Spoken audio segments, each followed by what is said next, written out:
الحمد للہ والصلاة والسلام علی رسول اللہ اما بعد فاعوذ باللہ من الشیطان الرجیم بسم اللہ الرحمن الرحیم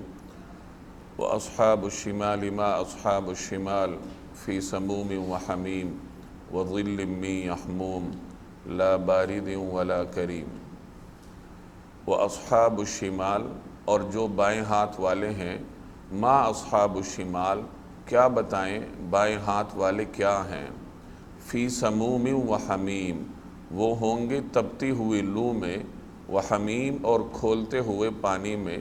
وظل من یحموم، اور سیاہ دھوئیں کے سائے میں، لا بارد ولا کریم، جو نہ ٹھنڈا ہوگا نہ کوئی فائدہ پہنچانے والا ہوگا۔ یہ سورہ واقعہ کے دوسری رکوع کی ابتدائی آیات ہیں۔ اس سورت کے تعارف میں آپ کے سامنے اس کا مختصر خلاصہ آ چکا تھا کہ اس سورت میں اللہ تبارک و تعالی نے ابتدا میں قیامت کے کچھ مناظر بیان فرمائے ہیں۔ اس کے بعد انسانوں کو 3 اقسام پر تقسیم کر کے بیان کیا گیا۔ ان میں سے 2 قسمیں اہل جنت کی ہیں اور 1 قسم اہل دوزخ کی ہے۔ اہل جنت کی 2 اقسام کو بیان کیا گیا،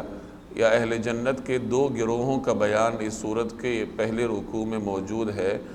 پہلا گروہ اہل جنت کا وہ ہے جو جنت کے اعلیٰ درجات پر ہوگا، جنہیں السابقون کہا گیا، اور دوسرا گروہ جنت کے عام باسی ہوں گے، عام جنتی ہوں گے، جنہیں اصحاب الیمین کہا گیا۔ ان 2 قسموں کو بیان کر کے اللہ جل جلالہ نے ان کی نعمتوں کو بیان کیا ہے کہ یہ السابقون الاولون اور اصحاب الیمین جنت میں کس طرح کے آرام میں ہوں گے، انہیں کس طرح کی آسائشیں حاصل ہوں گی۔ اب ان آیات میں تیسری قسم کا بیان ہے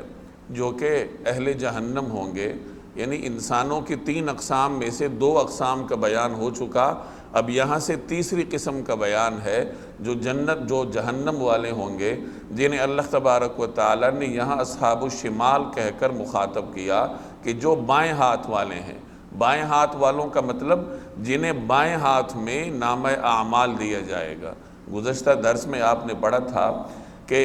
جن حضرات کو دائیں ہاتھ میں نامہ اعمال ملے گا وہی اہل جنت ہوں گے، وہی آرام میں ہوں گے، انہوں نے ہی دنیا میں نیک اعمال کیے ہوں گے، وہ عرش الہی کی دائیں طرف ہوں گے اور انہیں دائیں طرف سے ہی روانہ کیا جائے گا۔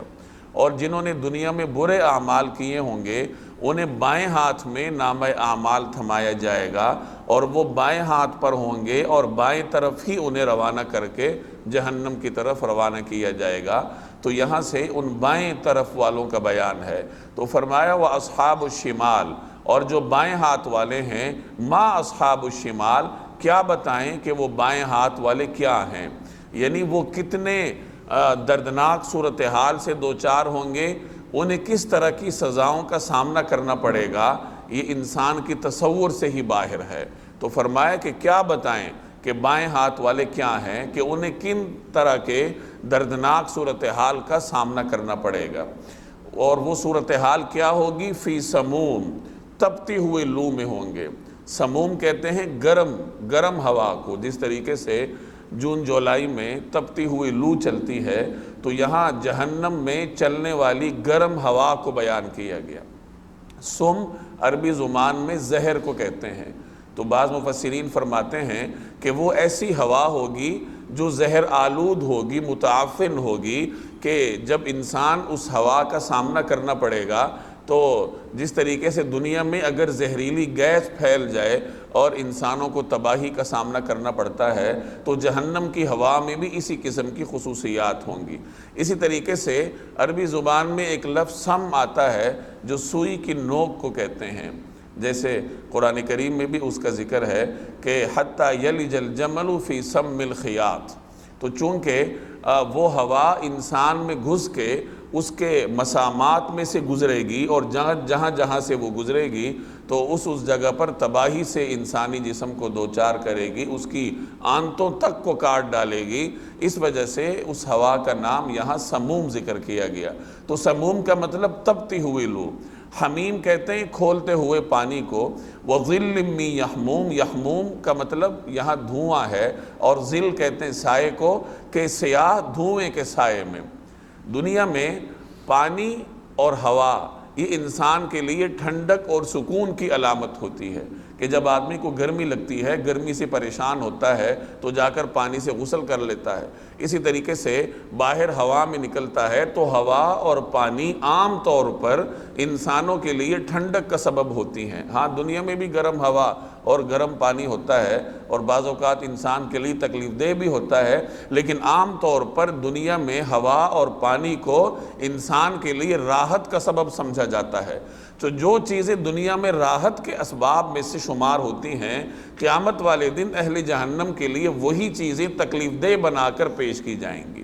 جیسے دنیا میں پانی ہے، اسی طریقے سے سایہ ہے۔ سایہ دنیا میں انسان کے لیے باعث سکون ہے کہ آدمی سائے میں جا کر آرام محسوس کرتا ہے، لیکن قیامت والے دن یہی سایہ اہل جہنم کے لیے تکلیف دہ کر دیا جائے گا کہ وہ سایہ کسی عام چیز کا نہیں ہوگا بلکہ دھوئیں کا ہوگا۔ تو اسی سے انسان سمجھ سکتا ہے کہ جہنم کا عذاب کتنا دردناک ہوگا، کہ جو چیزیں دنیا میں انسان کے لیے آرام کا سبب ہیں، جب وہ جہنم میں جا کر انسان کے لیے تکلیف دہ بن جائیں گی، تو جو دنیا میں ہی تکلیف دہ چیزیں ہیں جیسے آگ ہے، کانٹے ہیں، تو جہنم میں جا کے ان کی تکلیف کا کیا عالم ہوگا۔ تو اس طریقے سے اللہ تبارک و تعالی نے یہاں اہل جہنم کا نام ذکر کیا کہ اصحاب الشمال، کہ وہ بائیں ہاتھ والے ہیں، اور اس کے بعد جہنم کا ذکر نہیں کیا بلکہ ان چیزوں کا ذکر کیا جن سے بعض اوقات انسان دنیا میں آرام حاصل کرتا ہے۔ اب یہاں اللہ تعالیٰ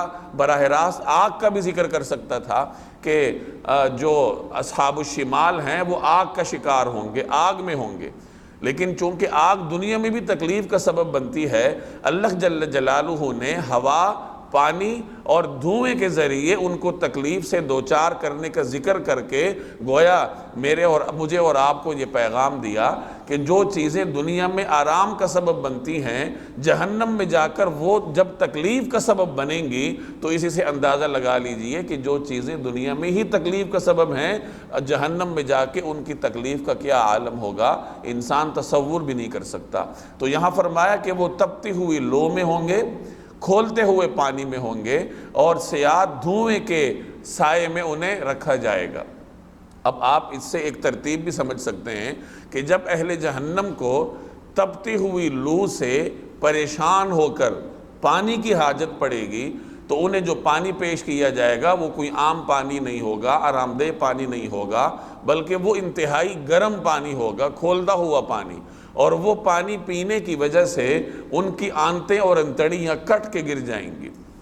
اور اس کے بعد جب انہیں سائے کی ضرورت پڑے گی کہ وہ گرم پانی پی کر جب وہ تکلیف میں ہوں گے تو انہیں سائے کی ضرورت ہوگی، تو اللہ جل جلالہ انہیں سیاہ دھوئیں کے سائے میں رکھیں گے۔ اور وہ سایہ کس طرح کا ہوگا تو اس کے بارے میں فرمایا لا بارد ولا کریم، جو نہ ٹھنڈا ہوگا نہ کوئی فائدہ پہنچانے والا ہوگا، یعنی اس میں نہ تو کوئی ٹھنڈک ہوگی اور نہ ہی انسان کے لیے کوئی کرامت یا کوئی شرف اور عزت والی بات ہوگی۔ سایہ عام طور پر دنیا میں عزت اور شرف کی علامت سمجھا جاتا ہے۔ آپ دیکھتے ہیں کہ اگر کہیں کوئی کھیل کا میدان ہو اور وہاں تماشائی بیٹھے ہوتے ہیں تو جو معززین کے بیٹھنے کی جگہ ہے وہاں کناتیں لگائی جاتی ہیں، ان کے لیے سائے کا انتظام کیا جاتا ہے۔ تو گویا کہ سایہ دنیا میں عزت اور شرافت کی علامت ہوتی ہے، لیکن جہنم میں جا کر یہی سایہ تکلیف دہ ہو جائے گا، کیونکہ وہ سایہ سیاہ رنگ کے دھوئیں کا ہوگا۔ ایک تو دھوئیں کی اپنی تکلیف ہے اور اوپر سے اس کی سیاہی ہے، تو یہ دونوں چیزیں مل کر اہل جہنم کے لیے تکلیف کا سبب بنیں گے۔ تو گویا کہ جب عام طور پر اہل جہنم کو گرم ہوا کا سامنا کرنا پڑے گا اور پانی کی حاجت ہوگی تو کھولتا ہوا پانی، اور تکلیف میں آ کر جب وہ سائے کی طرف لپکیں گے تو وہ سایہ بھی ان کے لیے دھوئیں کا ہوگا، جس میں انہیں نہ کوئی فائدہ پہنچے گا اور نہ ہی کسی قسم کی ٹھنڈک ہوگی۔ تو یہاں اہل جہنم کی ان اذیتوں کا بیان ہے، فی سموم و حمیم وظل من یحموم لا بارد ولا کریم انہم کانوا قبل ذلک مترفین، یہ لوگ اس سے پہلے بڑے عیش میں تھے، وَكَانُوا يُصِرُّونَ عَلَى الْحِنْثِ الْعَظِيمِ، اور بڑے بھاری گناہ پر اڑے رہتے تھے۔ مترفین مترف کی جمع ہے جو شخص عیش میں ہو، جو لوگ عیش میں رہتے ہوں انہیں مترفین سے تعبیر کیا جاتا ہے۔ اور یسرون اصرار سے نکلا ہے، اصرار کرنا، کسی چیز پر اڑے رہنا۔ الحنث العظیم، حنث کہتے ہیں گناہ کو اور عظیم کہتے ہیں بڑا، یعنی بہت بڑا گناہ، اور مفسرین فرماتے ہیں کہ اس سے مراد شرک ہے۔ تو پیچھے اصحاب الشمال کو درپیش اذیتوں کا بیان ہے، اور یہاں اللہ جل جلالہ اس کی وجہ بیان فرما رہے ہیں کہ وہ جو ان اذیتوں سے دوچار ہوں گے تو اس کی وجہ کیا ہے؟ تو اس کی وجہ یہ ہے کہ وہ دنیا میں عیش و عشرت کا شکار تھے، اور اس عیش و عشرت میں مست ہو کر وہ شرک پر ڈٹے ہوئے تھے، اللہ جل جلالہ کی نافرمانی اور اللہ تبارک و تعالی کی کبریائی کے انکار پر اصرار کرتے تھے۔ اس وجہ سے قیامت والے دن انہیں ان دردناک سزاؤں کا سامنا کرنا پڑے گا۔ اب یہاں نکتے کی بات یہ ہے کہ پچھلے رکوع میں جہاں اللہ تعالیٰ نے اہل جنت کا بیان کیا، السابقون الاولون کا اور اصحاب الیمین کا، اور وہاں جو انہیں نعمتیں حاصل ہوں گی ان کا بیان کیا گیا، تو اس کی وجہ نہیں بیان کی گئی کہ وہ دنیا میں نمازیں پڑھتے تھے یا روزے رکھتے تھے یا دنیا میں اچھے اچھے کام کرتے تھے، تو اس کی وجوہات نہیں بیان کی گئی، کیونکہ جنت انسان کو اللہ کی رحمت سے ملے گی، اور دوزخ کی سزائیں یہ انسان کو اپنے اعمال کی وجہ سے ملیں گی۔ تو اس وجہ سے یہاں اس کی تفصیل بیان فرما دی کہ یہ جو اتنی دردناک سزا کا سامنا کرنا پڑے گا، یہ ان پر کوئی ظلم نہیں ہوگا، کیونکہ اللہ تعالیٰ انسان پہ ظلم نہیں کرتا، رحمت تو کرتا ہے کہ انسان کے اعمال سے بڑھ کر اللہ جل جلالہ جنت میں اسے نعمتیں فراہم کرے گا، لیکن اللہ کسی انسان پہ ظلم نہیں کرتا۔ تو جب سزاؤں کا ذکر ہوا تو آگے اس کی وجہ بھی بیان کر دی کہ سزائیں اس لیے دی جائیں گی کہ وہ دنیا میں اتنے بڑے گناہ کا شکار تھے، اور وہ بڑا گناہ کیا تھا کہ اللہ نے انہیں مال دیا تھا۔ مال اللہ کی نعمت ہے، انسان مال ماں کے پیٹ سے ساتھ نہیں لے کے آتا، بلکہ مال انسان کو اللہ کی رحمت سے ملتا ہے۔ انسان اگر یہ سمجھے کہ میں نے دکان بنائی، میں نے فیکٹری بنائی، تو فیکٹریاں بہت لوگوں نے بنائی، دکانیں بہت لوگوں نے بنائی، لیکن دکان اور فیکٹری بارآور کسی کسی کے لیے ہوتی ہے۔ آپ دیکھتے ہیں کہ دنیا میں ایک ہی جگہ پہ ایک قسم کی دکانیں ہیں جن میں ایک قسم کی سرمایہ کاری کی گئی ہے، لیکن ایک کا منافع کچھ اور ہے اور دوسرے کا منافع بہت زیادہ ہے۔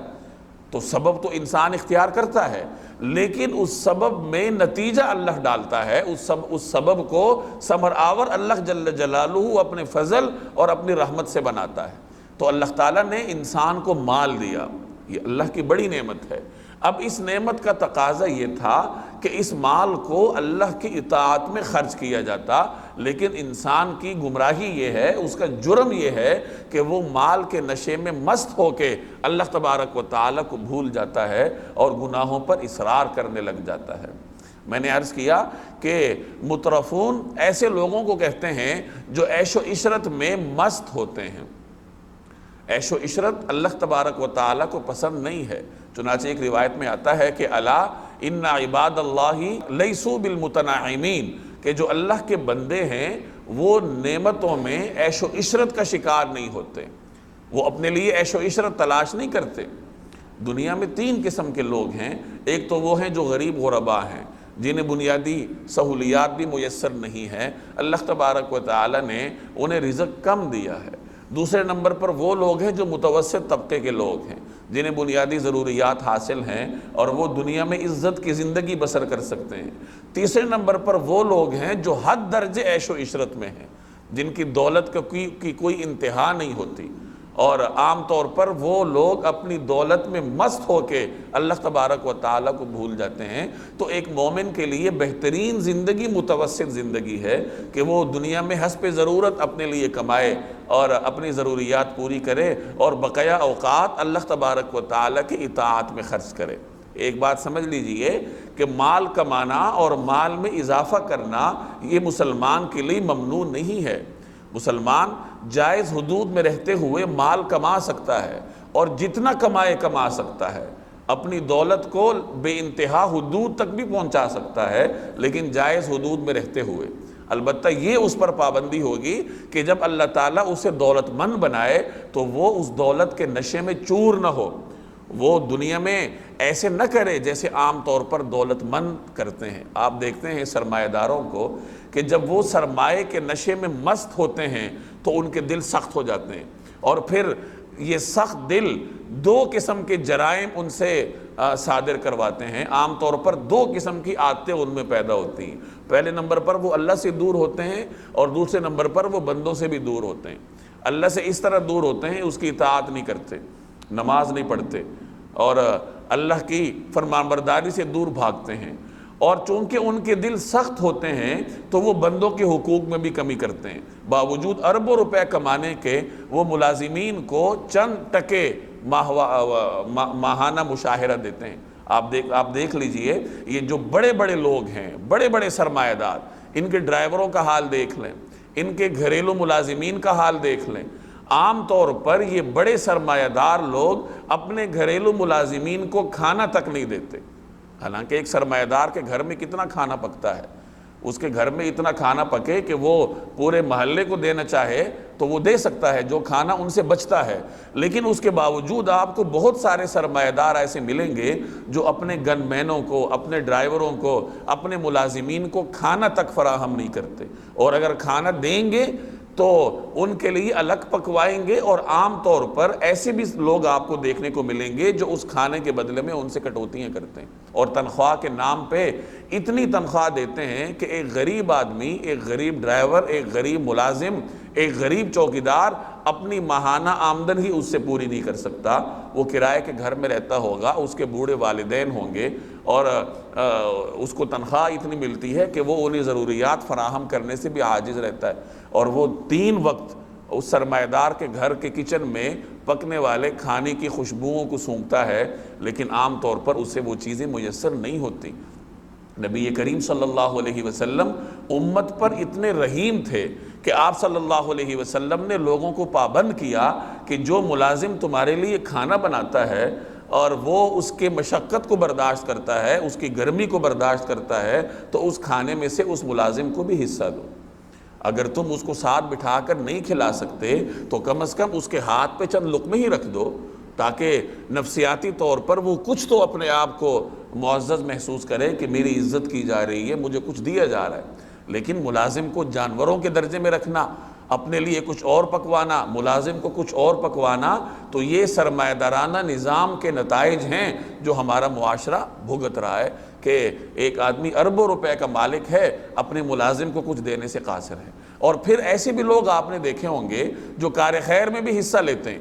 ادھر ادھر کار خیر میں حصہ لیں گے، مختلف جگہوں پر مساجد کی تعمیر میں بھی حصہ لیں گے، اور مدارس کو بھی کچھ نہ کچھ دیں گے، ہسپتالوں میں بھی کچھ نہ کچھ دیں گے، تصویریں کھنچوائیں گے، سارا کچھ کریں گے، لیکن اپنے ملازم کے ساتھ تعاون کرنے سے قاصر ہیں۔ حالانکہ دور پار کے محلے کا ان سے سوال ہو یا نہ ہو، اپنے ملازم کا سوال اس سے ہوگا کہ یہ جو آپ کا ڈرائیور تھا، آپ کا چوکیدار تھا، 24 گھنٹے آپ کے ساتھ رہنے پر پابند تھا، اور اس کی والدہ کو دوائیاں کیوں میسر نہیں تھیں، اس کے بچوں کی بنیادی ضروریات کیوں پوری نہیں ہو رہی تھیں۔ ہمارے سرمایہ دار طبقے کو اس حوالے سے سوچنا چاہیے کہ اللہ تبارک و تعالیٰ نے اپنے ملازمین کے بارے میں ان سے سوال کرنا ہے۔ سرمایہ دار طبقے کو چھوڑ دیجئے، متوسط طبقے کی مثال لے لیجئے۔ گھروں میں خواتین کام کرنے آتی ہیں، اور ان خواتین کی اجرت کتنی ہوتی ہے؟ 2000، 3000، حد ہوگی تو 5000،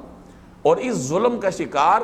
اس ظلم کا مرتکب ہر دوسرا اور تیسرا مسلمان ہے، جو بڑا سرمایہ دار تو نہیں ہے، متوسط آدمی ہے، لیکن اپنے گھر کے لیے ملازمہ اس نے رکھی ہے۔ اگر ملازمہ رکھی ہے تو کم از کم اسے اتنی اجرت تو دینی چاہیے کہ اس کا حق تو ادا ہو سکے۔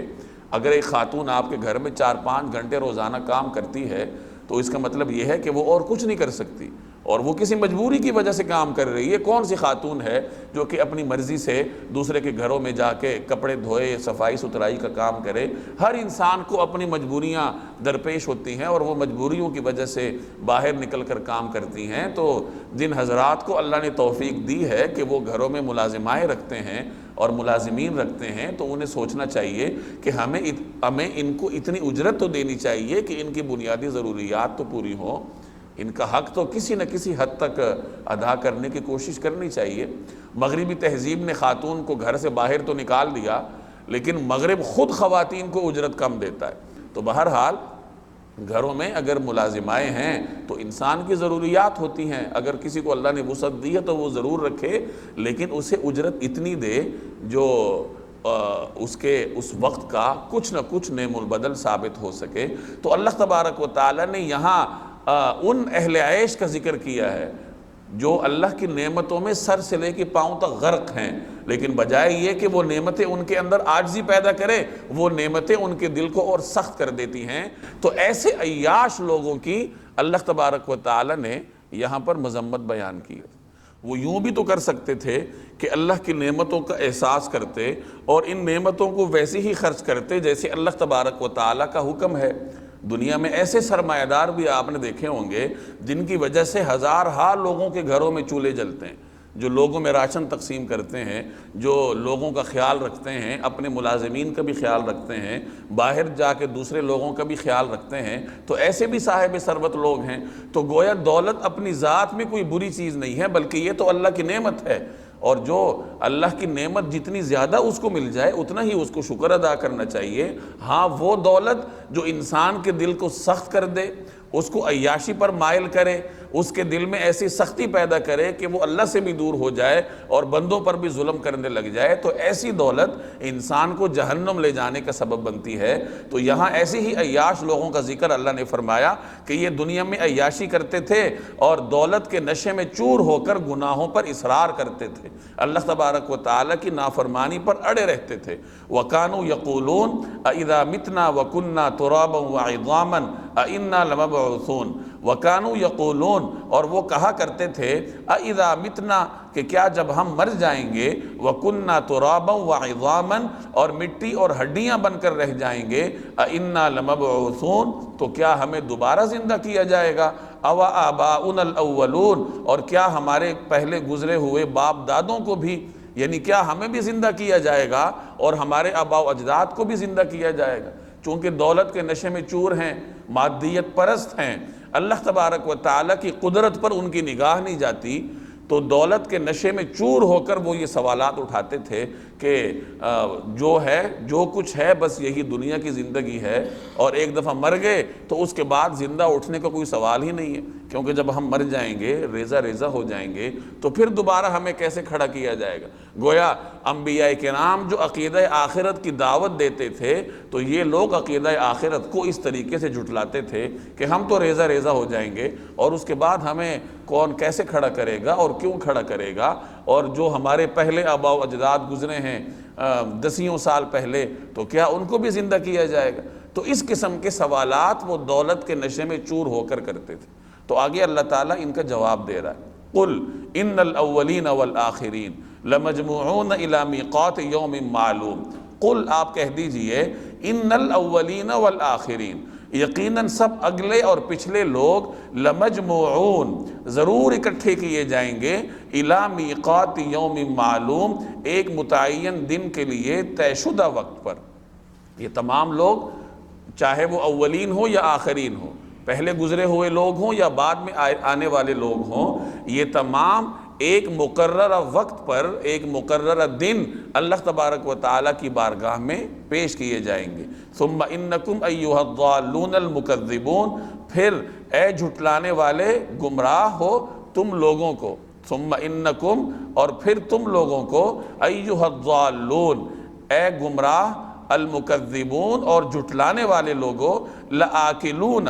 تمہیں کھانا پڑے گا، من شجر من زقوم، ایک ایسے درخت میں سے جس کا نام زقوم ہے۔ پھر اے جھٹلانے والے گمراہو، تم لوگوں کو ایک ایسے درخت میں سے کھانا پڑے گا جس کا نام زقوم ہے۔ تو اللہ جل جلالہ ان آیات میں ان کے سوال کا جواب دے رہے ہیں کہ تم سب کو اکٹھا کیا جائے گا، قیامت والے دن تم سب اللہ کی بارگاہ میں اکٹھے ہوگے، اور پھر جب تمہیں جہنم جانے کا پروانہ تھمایا جائے گا تو جہنم جا کے تمہیں آرام نہیں ملے گا، بلکہ وہاں تمہیں زقوم نامی ایک درخت کا کھانا، یا زقوم نامی ایک درخت کو بطور خوراک کے تمہیں کھانا پڑے گا۔ یہاں اللہ تبارک و تعالی نے ان کے دو نام ذکر کیے، یا ان کے اعمال کے پیش نظر ان کے دو برے القاب ذکر کیے، ایک ضال اور ایک مکذب۔ ضال کہتے گمراہ کو، پیچھے آپ نے پڑھا کہ یہ لوگ شرک پہ اڑے رہتے تھے، اب ظاہر ہے جو آدمی شرک کرتا ہے تو اس سے بڑا گمراہ کون ہے؟ اور شرک کرنے کی وجہ سے وہ انبیاء کرام کو جھٹلاتے تھے، تو ایک تو وہ گمراہ تھے اور دوسرے وہ انبیاء کرام کا انکار کرتے تھے۔ تو یہاں قرآن کریم نے ان کی یہی دو عادات بیان کی کہ ایک تو تم گمراہ ہو اور دوسرے نمبر پر تم جھٹلاتے بھی ہو، اور اسی گمراہی اور جھٹلانے کی وجہ سے تمہیں یہ سزا دی جائے گی کہ تمہیں زقوم نامی درخت کا پھل کھانا پڑے گا۔ زقوم یہ جہنم کا ایک درخت ہے جو جس کا ذائقہ انتہائی کڑوا ہے اور جو چھونے میں گرم اور ناگوار ہے۔ اسی طریقے سے اس کی جو بو ہے وہ انسانی مزاج کے لیے انتہائی ناخوشگوار ہے، اور اس کو دیکھنے کا منظر بھی بڑا کریہ اور ناپسندیدہ ہے۔ تو ہر اعتبار سے انسان کے لیے کریہ اور ناپسندیدہ درخت ہے جس کا نام زقوم قرآن کریم نے بیان کیا ہے۔ تو اس درخت کا پھل اہل جہنم کو بطور خوراک کے کھانا پڑے گا۔ فَمَالِئُونَ مِنْهَا الْبُطُونَ، پھر اسی سے پیٹ بھرنے ہوں گے۔ جیسے آدمی دنیا میں کوئی ناپسندیدہ چیز کھاتا ہے تو ایک ہی لقمہ کھا کے اس کو چھوڑ دیتا ہے، لیکن اہل جہنم کو یہ زقوم نامی درخت پیٹ بھر کر کھانا پڑے گا۔ گویا وہ اس بات پر مجبور ہوں گے کہ اس کو پیٹ بھرنے تک کھاتے رہیں، اور درمیان میں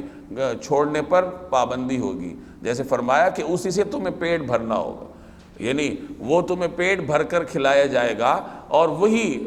جہنم میں تمہاری خوراک ہوگی۔ فَشَارِبُونَ عَلَيْهِ مِنَ الْحَمِيمِ، پھر اس کے اوپر سے کھولتا ہوا پانی پینا پڑے گا۔ کھانے کے بعد انسان کو پانی کی طلب ہوتی ہے، تو اہل جہنم کو بھی زقوم کھانے کے بعد کھولتا ہوا پانی پیش کیا جائے گا، اور وہ کھولتا ہوا پانی پی کر ان کی انتڑیاں تک کٹ کر گر جائیں گی، العیاذ باللہ۔ فَشَارِبُونَ شُرْبَ الْحِیمِ، اور پینا بھی اس طرح جیسے پیاس کی بیماری والے اونٹ پیتے ہیں۔ ہیم یہ جمع ہے ایسے اونٹوں کو کہا جاتا ہے جو پیاس کی بیماری کا شکار ہوں۔ بعض اوقات اونٹوں کو ایسی بیماری لگ جاتی ہے، انسانوں کو بھی لگ جاتی ہے، کہ وہ جتنا بھی پانی پی لیں ان کا پیٹ نہیں بھرتا۔ اسی طرح بعض مفسرین فرماتے ہیں کہ اس سے مراد وہ اونٹ ہیں جو گرم علاقوں میں ہوتے ہیں جہاں پانی کمیاب ہوتا ہے، اور وہ لوگ 4-4 5-5 دنوں کے بعد اونٹوں کو پانی کے چشموں پر یا پانی کے کنویں پر، پانی کے گھاٹ پر لے کے جاتے ہیں۔ تو گرم علاقے میں رہنے والا اونٹ جو 4 دن کا پیاسا ہے، وہ جب پانی پر پڑے گا، جب اس کو پانی دیا جائے گا تو وہ اس کو کس طریقے سے جھپٹے مار مار کر پیے گا۔ تو کچھ حضرات فرماتے ہیں کہ اس سے مراد وہ اونٹ ہیں۔ تو بہرحال مراد کوئی بھی ہو، مقصد یہ ہے کہ انتہائی شدید پیاس کے بعد جس طریقے سے اونٹ پانی پر لپکتا ہے، اسی طریقے سے اہل جہنم کو پانی کی طلب ہوگی۔ وہ شدید پیاس سے دوچار ہو کر پانی پر لپکیں گے، لیکن وہ پانی ان کے لیے اتنا ناخوشگوار ثابت ہوگا کہ وہ کھولتا ہوا پانی ہے، اور ان کے پیٹ میں جا کے ان کے آنتوں کے اور انتڑیوں کے ٹکڑے ٹکڑے کر ڈالے گا۔ تو یہاں اللہ تبارک و تعالی نے اہل جہنم کے ان مصائب کا ذکر کیا ہے جن سے انہیں دوچار ہونا پڑے گا۔ ھذا نزلہم یوم الدین، یہ ہوگی جزا اور سزا کے دن ان لوگوں کی مہمانی۔ نزل سے مراد مہمانی ہے، یوم الدین یوم جزا اور سزا، یعنی قیامت کا دن۔ قیامت کے دن کو یوم الدین کہتے ہیں کیونکہ اس دن نیک اعمال کرنے والوں کو جزا ملے گی اور برے اعمال کرنے والوں کو سزا ملے گی۔ تو اللہ فرما رہے ہیں کہ جس طریقے سے ان کے کرتوت تھے، تو ان کے کرتوت کی پیش نظر ان کی مہمانی اسی طرح کی جا سکتی ہے۔ جس طرح کا مہمان ہوتا ہے ویسے اس سے سلوک ہوگا۔ اہل جنت کی مہمانی کا حال پیچھے آپ پڑھ چکے ہیں، تو یہاں اہل جہنم کی مہمانی کا حال ہے کہ چونکہ دنیا میں وہ اللہ کی نافرمانی کرتے تھے، تو قیامت والے دن انہیں اللہ تبارک و تعالیٰ کی جانب سے اس قسم کی مہمانی کا سامنا کرنا پڑے گا۔ نحن خلقناکم فلولا تصدقون، نحن خلقناکم، ہم نے تمہیں پیدا کیا ہے، فلولا تصدقون، پھر تم تصدیق کیوں نہیں کرتے۔ پیچھے آپ نے اہل جہنم کے کچھ حالات پڑھے اور کہ انہیں کس قسم کا پانی پیش کیا جائے گا، زقوم کا درخت ہوگا، اور اس سے پہلے اللہ تبارک و تعالی نے اہل جہنم کے دنیا میں رہنے کا طریقہ بیان فرمایا کہ وہ دنیا میں عیاشی میں رہتے تھے، اور اس عیاشی میں مست ہو کر وہ یہ سوالات اٹھاتے تھے کہ ہمیں کیوں دوبارہ زندہ کیا جائے گا، اور جو کچھ ہے بس یہی دنیا ہے۔ ان کے اس سوال کا جواب اللہ تعالیٰ نے دو طریقوں سے دیا۔ پیچھے آپ نے اس سوال کا جواب اس طرح پڑھا کہ اللہ فرما رہا ہے کہ آپ ان کو کہہ دیجئے کہ تمہیں ضرور جمع کیا جائے گا۔ وہ پوچھ رہے تھے کہ ہمیں کیسے جمع کیا جائے گا، تو اللہ فرما رہے کہ تمہیں ضرور جمع کیا جائے گا۔ تو یہ گویا کہ اللہ کے جلال کا اظہار ہے کہ اللہ تبارک و تعالیٰ تمہیں جمع کرنے پر قادر ہے۔ اب یہاں اللہ تبارک و تعالیٰ ایک سادہ دلیل ان کے سامنے پیش فرما رہے ہیں کہ دیکھو تم کچھ نہیں تھے، تمہیں آدم سے اللہ نے وجود دیا۔ جب تمہیں آدم سے اللہ وجود دے سکتا ہے تو وہ پھر تمہیں دوبارہ بھی پیدا کر سکتا ہے، کیونکہ کسی بھی چیز کو آدم سے وجود میں لانا مشکل ہوتا ہے۔ دنیا میں آپ دیکھ لیں، جب ایک چیز کا تصور ہی نہ ہو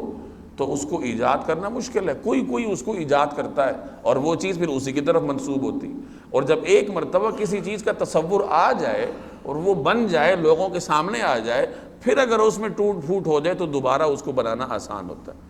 جس کو اللہ تعالیٰ نے ایک اور جگہ ذکر فرمایا سورہ یاسین میں کہ جس نے تمہیں پہلی مرتبہ پیدا کیا ہے وہی ذات تمہیں دوبارہ بھی پیدا کرے گی۔ تو گویا اللہ تعالیٰ جب انسان کو آدم سے وجود میں لاتا ہے تو جو آدم سے وجود میں لانے پر قادر ہے تو وہ دوبارہ بھی پیدا کر سکتا ہے۔ تو ان آیات میں اللہ تعالیٰ نے سادہ انداز سے دلیل کو بیان فرمایا اور ایک سیدھی سادی دلیل سے عقیدہ آخرت کو سمجھایا ہے۔ جو آدمی ان آیات پر غور کرے اور پھر بھی عقیدہ آخرت کو نہ سمجھے تو اس کے دل پہ اللہ تبارک و تعالیٰ کی جانب سے مہر ہوگی۔ انسان کو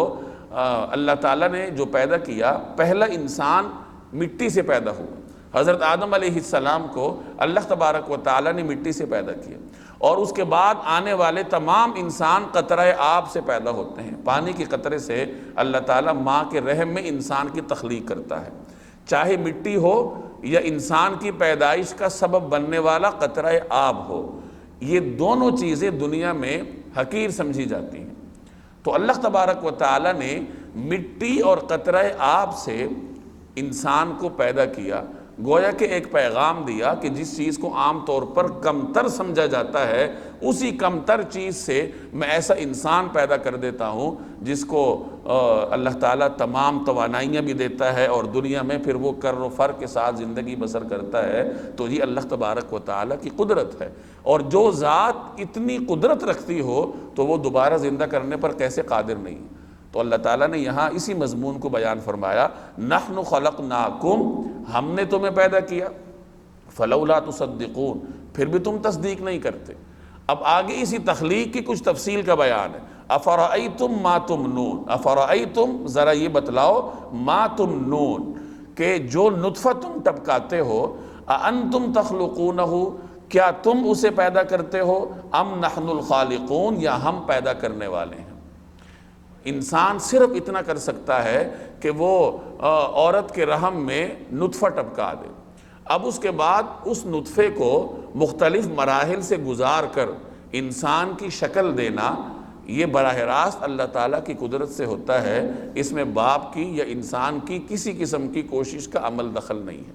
ان مراحل کو ایک جگہ سورہ حج میں اللہ تعالیٰ نے بیان فرمایا، ثم خلقنا النطفة علقة فخلقنا العلقة مضغة فخلقنا المضغة عظاما فكسونا العظام لحما۔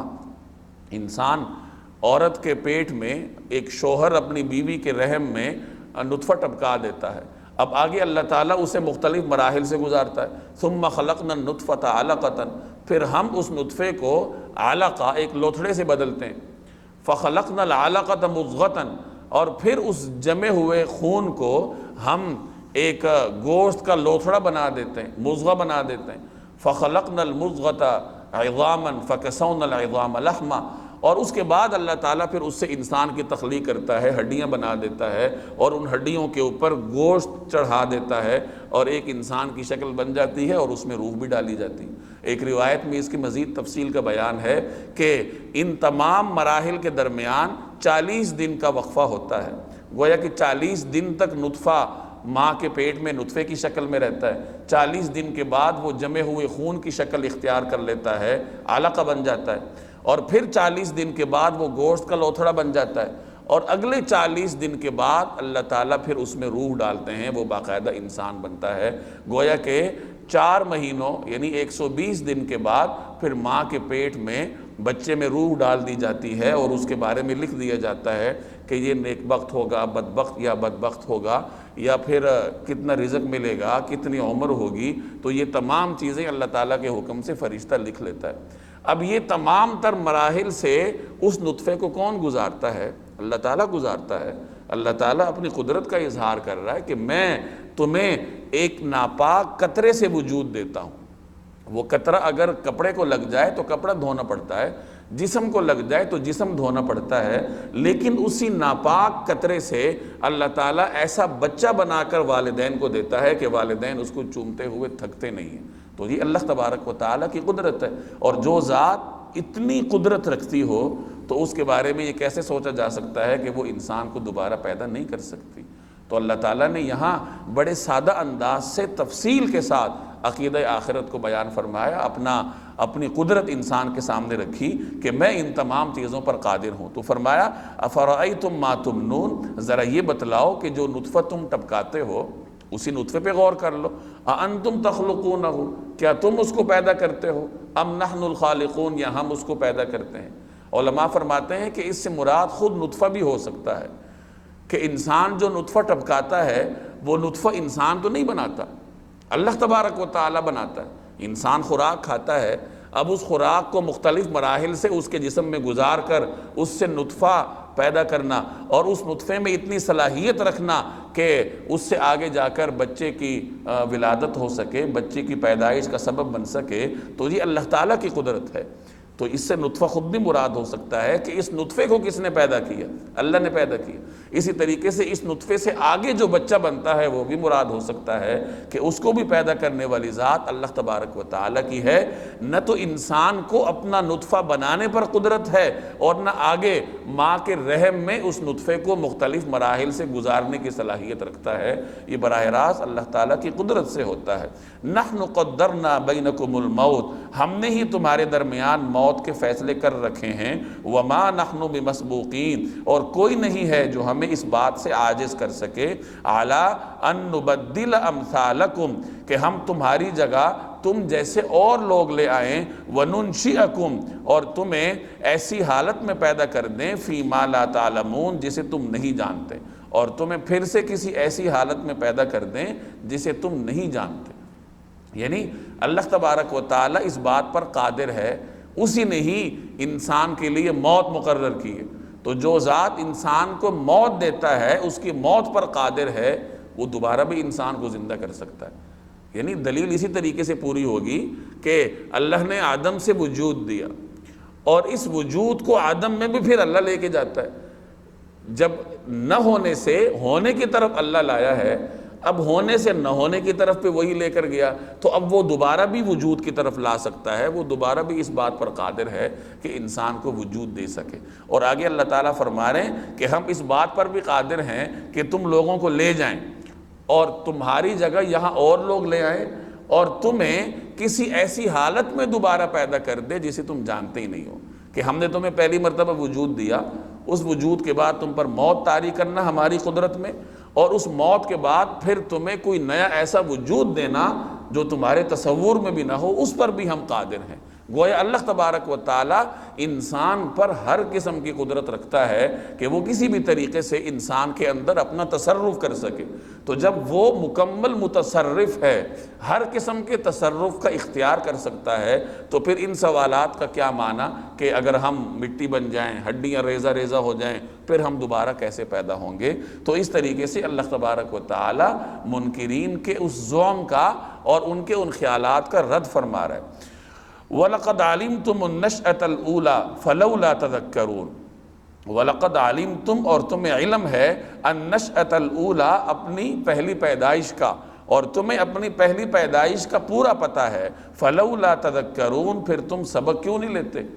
کہ اللہ تعالیٰ نے جب تمہیں پہلی مرتبہ وجود دیا، اس کا تو تمہیں علم ہے، تمہارے سامنے تمہارے بچے پیدا ہوتے ہیں، تو انسان کم از کم پہلی مرتبہ وجود کا تو علم رکھتا ہے کہ اللہ تعالیٰ کس طریقے سے انسان کو پیدا کرتا ہے۔ تو اسی سے ہی انسان سبق حاصل کر لے کہ جس طرح اللہ تعالیٰ پہلی مرتبہ پیدا کر رہا ہے، پہلی مرتبہ وجود دے رہا ہے، وہ دوبارہ بھی پیدا کر سکتا ہے، وہ دوبارہ بھی زندگی دے سکتا ہے۔ اسی لیے فرمایا کہ تمہیں اپنی پہلی پیدائش کا پورا پتہ ہے تو تم اس سے سبق کیوں نہیں حاصل کرتے؟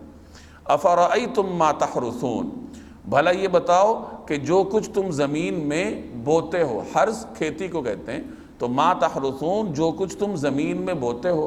اانتم تزرعونہ، کیا اسے تم اگاتے ہو، ام نحن الزارعون، یا اگانے والے ہم ہیں۔ پیچھے اللہ تعالیٰ نے انسان کی تخلیق کو بیان فرمایا، اور اب یہاں اللہ تعالیٰ انسان کی خوراک کو بیان فرما رہا ہے۔ ان آیات میں اللہ تعالیٰ عقیدہ آخرت کو اپنی قدرت کی مختلف نشانیاں بیان کر کے ذکر فرما رہے ہیں کہ انسان کو پیدا کیسے کیا، پہلے اس کا بیان، اور پھر انسان جو خوراک کھاتا ہے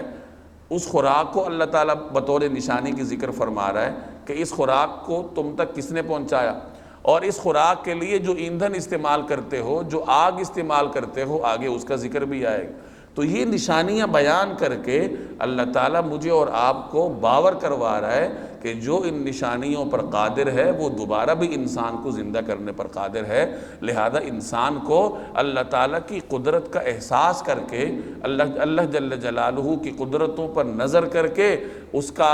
قرب حاصل کرنا چاہیے اور اس کا شکر گزار بندہ بننا چاہیے۔ تو فرمایا کہ ذرا تم غور کرو کہ تم زمین میں بیج بوتے ہو، اب اس کے بعد تمہارا کیا عمل دخل ہے؟ زیادہ سے زیادہ تم پانی دے سکتے ہو، کھاد دے سکتے ہو، لیکن جو زمین کی گہرائیوں میں بیج ہے، وہ بیج کن مراحل سے گزر رہا ہے، اس میں تمہارا کیا عمل دخل ہے؟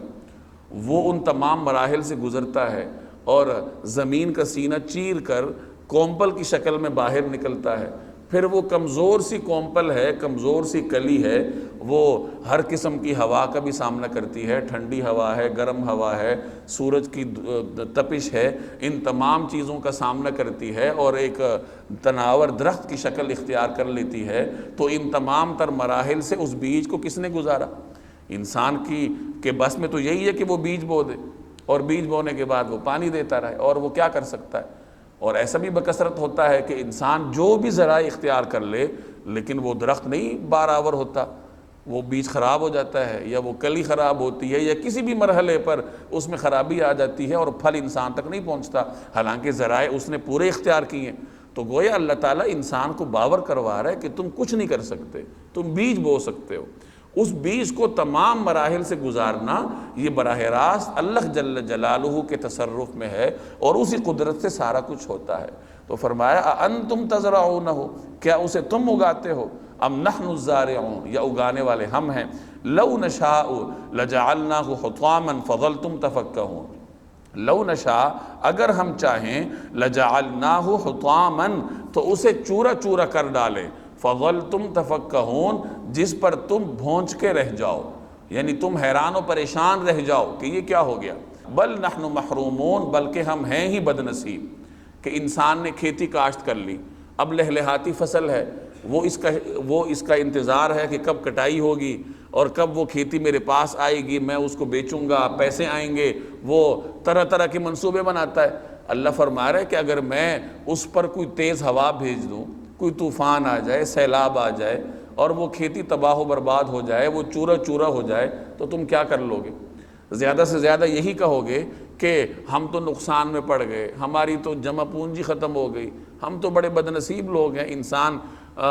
جب ناشکر آدمی پر مصیبت آتی ہے تو وہ بجائے اس کو اللہ کی جانب سے آزمائش سمجھ کر ثابت قدم رہنے اور اللہ کی طرف متوجہ ہونے کی بجائے زبان سے اسی قسم کے کلمات نکالتا ہے کہ میری تو جمع پونجی ہی لٹ گئی ہے، میں تو ہوں ہی بد نصیب، میرا تو سب کچھ تباہ ہو گیا۔ تو انسان یہی کر سکتا ہے، اور کیا کر سکتا ہے؟ تو اللہ تعالیٰ یہاں انسان کی بے بسی کو بیان فرما رہے ہیں کہ تمہارے بس میں کچھ نہیں ہے،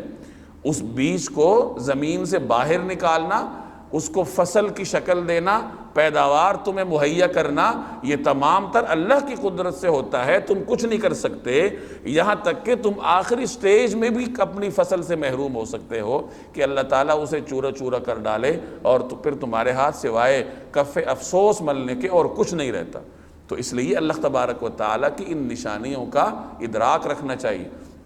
آگے اللہ تعالیٰ پانی کا ذکر کر رہا ہے کہ اس خوراک کو انسان پانی کے ذریعے سیراب کرتا ہے، تو وہ پانی کہاں سے آیا؟ افرأیتم الماء الذی تشربون، اچھا یہ بتاؤ کہ یہ پانی جو تم پیتے ہو، اانتم انزلتموہ من المزن، کیا اسے بادل سے تم نے اتارا ہے، ام نحن المنزلون، یا اتارنے والے ہم ہیں، لو نشاء، اگر ہم چاہیں، جعلناہ اجاجا، تو اسے کڑوا بنا کر رکھ دیں، فلولا تشکرون، پھر تم شکر کیوں ادا نہیں کرتے؟ کہ جس پانی سے تم کھیتوں کو سیراب کرتے ہو اور جس پانی پر خود تمہاری زندگی کا دار و مدار ہے، اس پر ہی انسان غور کر لے کہ یہ پانی کہاں سے آتا ہے۔ سمندروں سے بخارات اٹھانا اور اس سے بادل کو تشکیل دینا، پھر اس بادل کو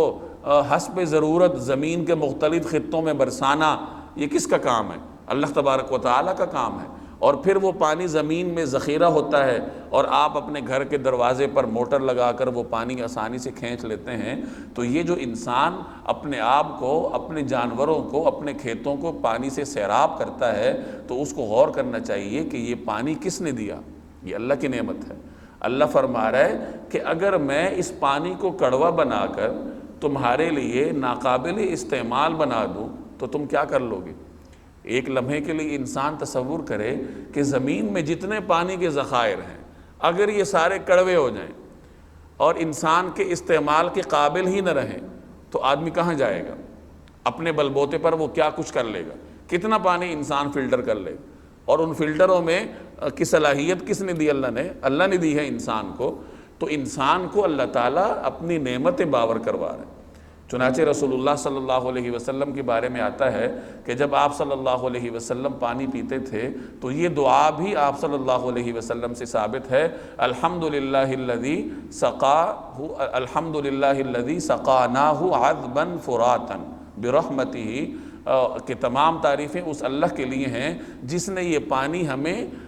میٹھا اور خوشگوار بنا کر پلایا، اور یہ اس کی رحمت کی وجہ سے ہے۔ وَلَمْ يَجْعَلْهُ مِلْحًا أُجَاجًا بِذُنُوبِنَا، اور اللہ نے اس کو نمکین اور کھارا نہیں بنایا ہمارے گناہوں کی وجہ سے، بلکہ اپنی رحمت کی وجہ سے اس کو خوشگوار بنایا، میٹھا بنایا، اور انسان اس کو پیتا ہے۔ تو جب پانی پیا جائے تو اللہ تعالیٰ کی ان نعمتوں کا احساس کرنا چاہیے کہ وہی ذات ہے جس نے مجھے یہ میٹھا پانی میسر کیا ہے، اور میں اللہ کی قدرت سے یہ میٹھا پانی پیتا ہوں، ورنہ اگر یہ نمکین بن جاتا تو میں کیا کر لیتا۔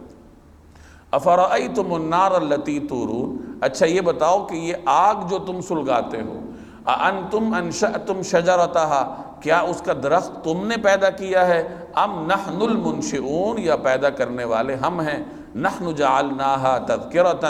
ہم نے ہی اس کو نصیحت کا سامان بنایا، ومتاعا للمقوین، اور فائدے کی چیز بنایا ہے صحرائی مسافروں کے لیے۔ عربوں میں ایسے درخت ہوتے تھے کہ اگر اس درخت کو رگڑا جاتا تو اس میں سے آگ نکلتی تھی، جس طرح پتھروں کو رگڑ کے آگ نکالی جاتی ہے، اسی طرح اللہ نے بعض درختوں میں بھی یہ صلاحیت رکھی ہے کہ ان کو آپس میں رگڑا جائے تو ان سے آگ نکلتی ہے۔ تو اللہ فرما رہا ہے کہ یہ درختوں میں آگ کس نے پیدا کی ہے، اور اسی طریقے سے انسان درختوں کو اپنے لیے بطور ایندھن کے بھی استعمال کرتا ہے، کہ درختوں کا ایندھن استعمال کر کے آدمی اپنے لیے کھانا تیار کرتا ہے۔ ایندھن یا تو درخت ہوتے ہیں، اور یا ایندھن میں کسی نہ کسی حد تک درختوں کا عمل دخل ہوتا ہے۔ یہ جو کوئلہ بطور ایندھن کے استعمال ہوتا ہے، تو بعض محققین فرماتے ہیں کہ یہ کسی زمانے میں بڑے بڑے درخت تھے، اور وہ بڑے مضبوط درخت زمین میں دب کر کوئلے کی شکل اختیار کر گئے، اور وہی کوئلہ اور اس کے درمیان جو چٹانیں ہوتی ہیں زمین کی تہہ میں یا پتھر ہوتے ہیں، ان کے درمیان جو حبس بنتی ہے، اسی حبس کو بطور گیس کے آدمی استعمال کرتا ہے۔ تو ایندھن میں کسی نہ کسی حد تک درخت کا عمل دخل ہوتا ہے۔ تو اللہ تعالیٰ فرما رہا ہے کہ یہ جو درخت تمہیں آگ دے رہا ہے، جس درخت میں اللہ نے آگ رکھی ہے اور جس کو تم بطور ایندھن کے استعمال کرتے ہو، تو یہ درخت تمہیں کس نے دیا؟ کس نے اس درخت کو پیدا کیا؟ اللہ تعالیٰ فرما رہے ہیں کہ ہم نے اس کو پیدا کیا۔ نحن جعلناہا تذکرۃ، ہم نے اس درخت کو یا اس سے پیدا ہونے والی آگ کو تمہارے لیے نصیحت کا سامان بنایا، ومتاعا للمقوین، اور صحرائی مسافروں کے لیے فائدے کی چیز بنایا۔ ویسے تو ہر آدمی کے لیے فائدے کی چیز ہے، لیکن جو آدمی کسی صحرا کے سفر پر ہے جہاں اسے ماچس میسر نہیں ہے، تو وہ اگر اس قسم کا درخت اس کو مل جائے جس میں آگ ہو تو وہ اس کے لیے نعمت ثابت ہوتا ہے۔ کا ذکر بطور خاص اللہ نے کیا کہ ان مسافروں کے لیے بطور خاص اللہ تعالیٰ نے ان درختوں کو جن میں آگ پوشیدہ ہے، اللہ نے ان کے لیے اس کو بطور فائدے کے بنایا، اور ساتھ یہ بھی فرمایا کہ ہم نے اس آگ کو نصیحت کا سامان بنایا۔ نصیحت کا سامان کیسے بنایا؟ کہ آدمی اس آگ پر غور کرے کہ اگر یہ دنیا کی آگ گرم ہے، میں اس دنیا کی آگ کو برداشت نہیں کر سکتا، تو میں جہنم کی آگ کو کیسے برداشت کروں؟ جہنم کی آگ کے بارے میں آتا ہے کہ وہ دنیا کی آگ سے 70 گنا زیادہ گرم ہے اور 70 گنا زیادہ اذیت ناک ہے۔ تو انسان کو اس دنیاوی آگ کو دیکھ کر نصیحت حاصل کرنی چاہیے کہ اگر اس کا یہ عالم ہے تو اللہ تبارک و تعالیٰ نے جو جہنم کی آگ بنا رکھی ہے، جس کا ایندھن ہی انسان اور پتھر ہیں، نہ جانے اس آگ کا کیا عالم ہوگا۔ فَسَبِّحْ بِاسْمِ رَبِّكَ الْعَظِيمِ، لہٰذا اپنے عظیم پروردگار کا نام لے کر اس کی تسبیح بیان کیجیے۔ تمام نشانیوں کا ذکر فرما کر اللہ تعالیٰ نے اپنی تسبیح کی طرف متوجہ کیا، اور پیچھے فرمایا فَلَوْلَا تَشْكُرُونَ، تم شکر کیوں نہیں کرتے؟ کہ جب نطفہ بنانے میں تمہارا کوئی عمل دخل نہیں ہے، اس نطفے سے بچہ بنانے میں تم کچھ نہیں کر سکتے، بیج بونے سے لے کر اس کی پیداوار حاصل کرنے میں تمہارا کوئی عمل دخل نہیں ہے، میٹھا پانی پیتے ہو اس کو میٹھا بنانے میں تمہارا کوئی عمل دخل نہیں ہے، اسی طریقے سے اللہ تمہیں درختوں سے آگ میسر کر رہا ہے، بطور ایندھن کے استعمال کر رہے ہو، اور اس درخت کو پیدا کرنے میں تمہارا کوئی عمل دخل نہیں ہے۔ جب یہ تمام ضروریات تم تک اللہ براہ راست پہنچا رہا ہے تو پھر تم اس اللہ کا شکر کیوں نہیں ادا کرتے؟ پھر تمہاری بنیادی ذمہ داری ہے کہ تم اپنے اس عظیم رب کی تسبیح بیان کرو، اور یہی قرآن کریم کی تلقین ہر جگہ ہوتی ہے کہ انسان کو اللہ کی نعمتیں یاد دلا کر اس کو اللہ کے شکر کی طرف متوجہ کیا جاتا ہے۔